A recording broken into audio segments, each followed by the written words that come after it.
We got you, didn't we, Matilda? The kids and I have been planning this for months. That's right, Grandma. We got a special program just for you. The boys have memorized one for you, too. Okay, boys, let's do it. There are strange things done in the midnight sun by men who moil for gold. The Arctic trails have secret tales that would make your blood run cold. The northern lights have seen queer sights, but the queerest they ever did see was the night on the marge of Lake Labarge I cremated Sam McGee. Now Sam McGee was from Tennessee, where the cotton blooms and blows. Why he left his home in the south to roam the pole, God only knows. He was always cold, and the land of gold just pulled him like a spell. Though he'd often say in his homely way he'd sooner live in jail. On a Christmas day, we were mushing our way over the Dawson Trail. Talk of your cold through the parka's fold, it stabbed like a driven nail. If our eyes we'd closed, the lashes froze, till sometimes we couldn't see. It wasn't much fun, but the only one to whimper was Sam McGee. And that very night, as we lay packed tight in our robes beneath the snow, the dogs were fed, and the stars overhead were dancing from heel to toe. He turned to me. "Cap," says he, "I'll cash this trip, I guess. And if I do, I'm asking that you won't refuse my last request." Well, he seemed so low that I couldn't say no. Then he said with a sort of moan, "It's the cursed cold, it's got right hold till I'm chilled clean to the bone. Yet tain't being dead, it's my awful dread, the icy grave that pains. So I want you to swear that thou wilt you'll cremate my last remains." Now a pal's last need is a thing to heed, so I swore I wouldn't fail.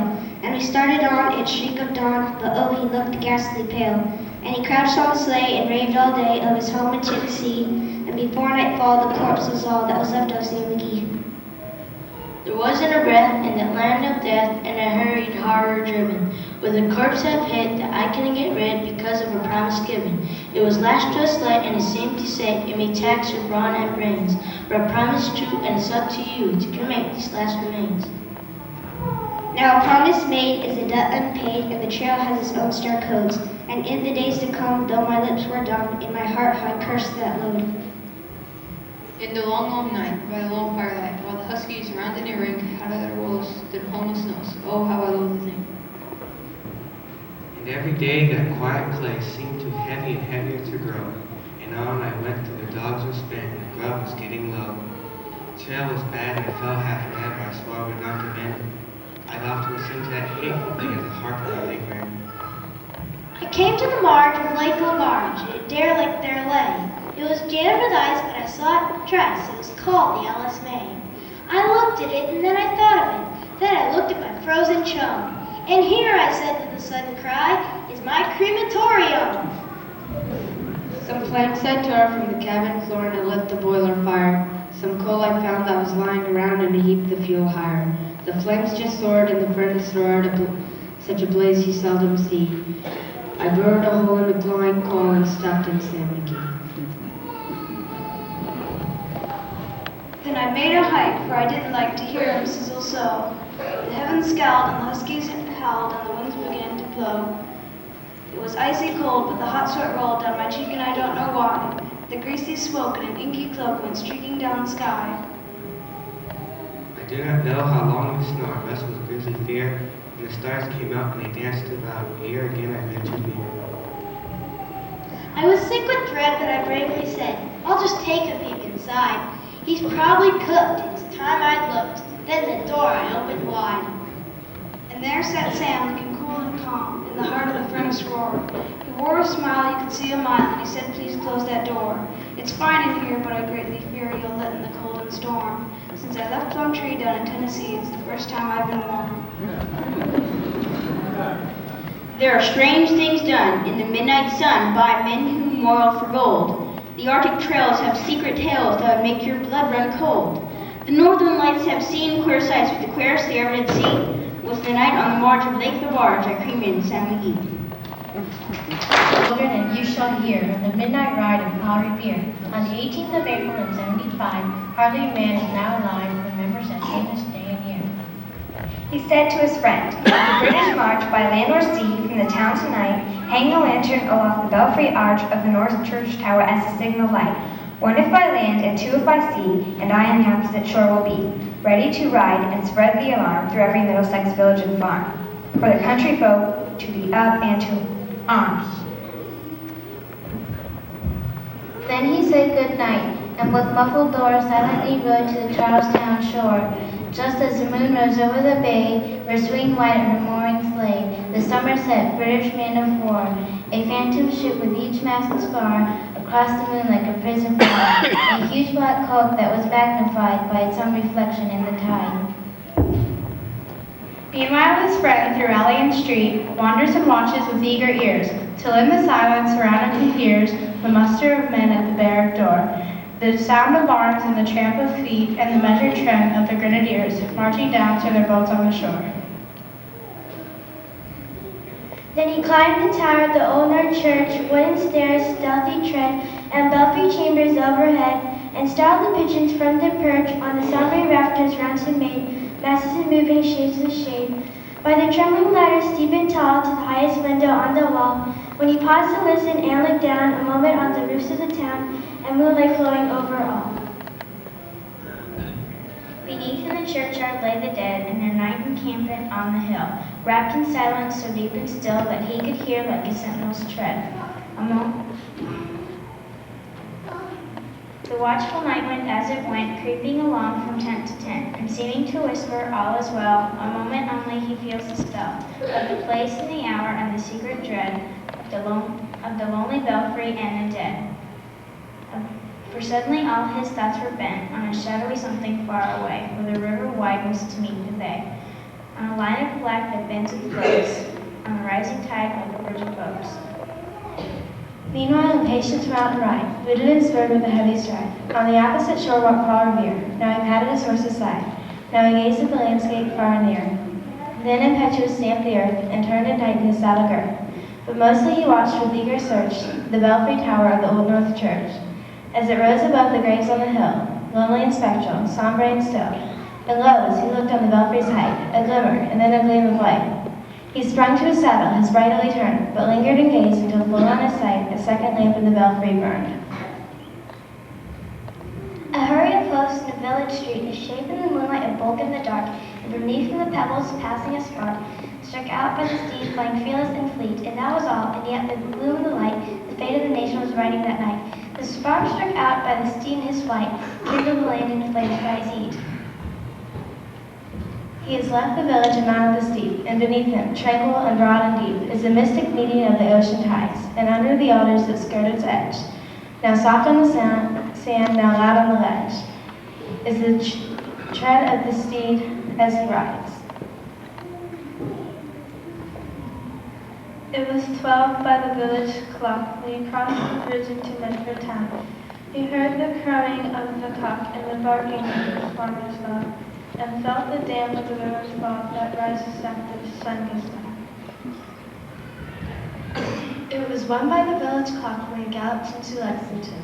He saw the gilded weather car swim in the moonlight as he passed, and the meeting-house windows, blank and bare, gazed at him with a spectral glare, as if they already stood aghast at the bloody road they will look upon.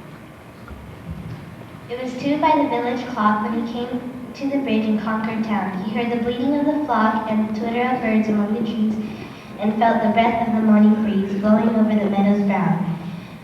And one was safe and asleep in his bed, who at the bridge would be first to fall, who that day would be lying dead, pierced by a British musket ball. Know the rest, in the books you have read, how the British regulars fired and fled, how the farmers gave them ball for ball, from behind each fence and farmyard wall, chasing the redcoats down the lane, then crossing the fields to emerge again, under the trees at the turn of the road, and only pausing to fire and load. So through the night rode Paul Revere, and so through the night went his cry of alarm, through every Middlesex village and farm. A cry of defiance and not of fear, a voice in the darkness, a knock at the door, and a word that shall echo forevermore. For born on the night wind of the past, through all our history to the last, In the hour of darkness and peril and need, the people will waken and listen to hear the hurrying hoofbeats of that steed and the midnight message of Paul Revere.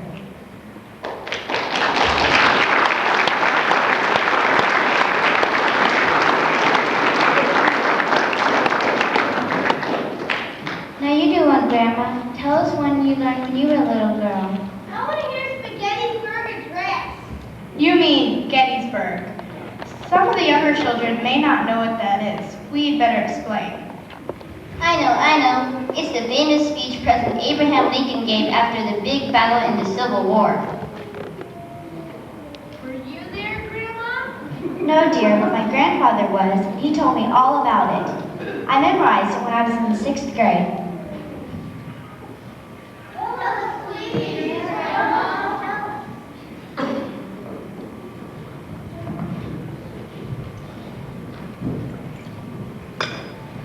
Fourscore and 7 years ago, our fathers brought forth on this continent a new nation, conceived in liberty and dedicated to the proposition that all men are created equal.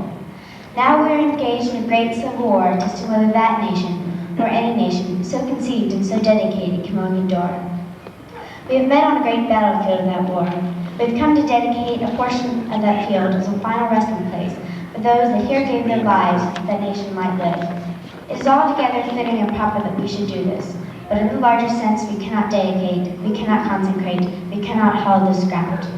The brave men, the living and the dead, who have struggled here, have consecrated it far above our poor power to add or detract.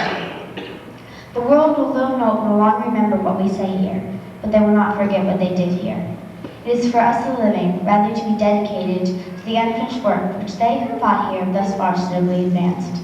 It is rather for us to be dedicated to the great task remaining before us, that from these honored dead we take increased devotion, to that cause for which they took the last full measure of devotion.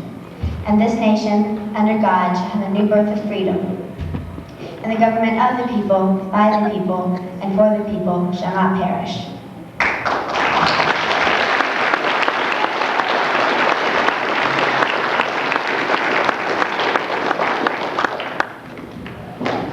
And now, Matilda, we have one more for you.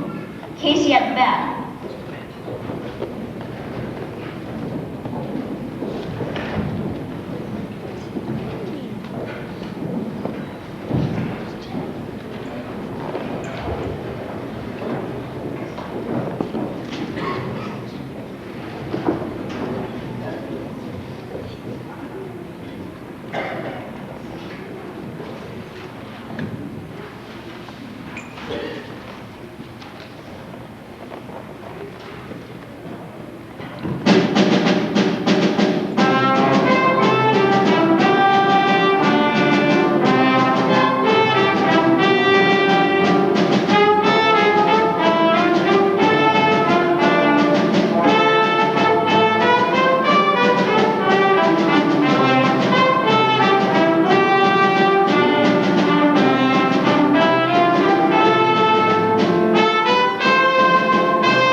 But Flynn preceded Casey, and likewise so did Blake. And the former was a pudding, and the latter was a fake. So on that stricken multitude the death-like silence sat, for there seemed but little chance of Casey's getting to the bat. But Flynn that drive a single, to the wonderment of all, and the much despised Blakey scored the cover off the ball. And when the dust had lifted, and they saw what had occurred, there was Blakey safe on second, and Flynn hugging third. Then from the gladdened multitude went up a joyous yell. It bounded from the mountaintop and rattled in the dell. It struck upon the hillside and rebounded on the flat, for Casey, mighty Casey, was advancing to the bat. There was ease in Casey's manner as he stepped into his place. There was pride in Casey's bearing and a smile on Casey's face. And when responding to the cheers, he lightly doffed his hat. No stranger in the crowd could doubt 'twas Casey at the bat. 10,000 eyes were on him as he rubbed his hands in dirt. 5,000 tongues applauded as he wiped them on his shirt. And while the riding pitcher ground the ball into his hip, defiance gleamed from Casey's eye, a sneer curled Casey's lip. And now the leather-covered sphere came hurtling through the air, and Casey stood a-watching it in haughty grandeur there. Close by the sturdy batsman, the ball unheeded sped. "That ain't my style," said Casey. "Strike one!" the umpire said. From the bleachers black with people there rose a sullen roar, like the beating of the storm waves on the stern and distant shore. "Kill him! Kill the umpire!" shouted someone from the stand, and it's likely they'd have done it if had not Casey raised his hand. With a smile of Christian charity, great Casey's visage shone. He stilled the rising tumult, and he bade the game go on. He signaled to the pitcher, and again the spheroid flew. But Casey still ignored it, and the umpire said, "Strike two! Run!" yelled the mad thousands, and the echo answered, "Run!" But one scornful look from Casey, and the audience was awed. They saw his face grow stern and cold. They saw his muscles strain, and they knew that Casey would not let that ball go by again. The sneer is gone from Casey's lip. His teeth are clenched with hate. He pounds with cruel violence his bat upon the plate. And now the pitcher holds the ball, and now he lets it go. And now the air is shattered by the force of Casey's blow. Oh, somewhere in this favored land the sun is shining bright. The band is playing somewhere, and somewhere hearts are light. And somewhere men are laughing, and somewhere children shout. But there is no joy in Mudville when Casey has struck out.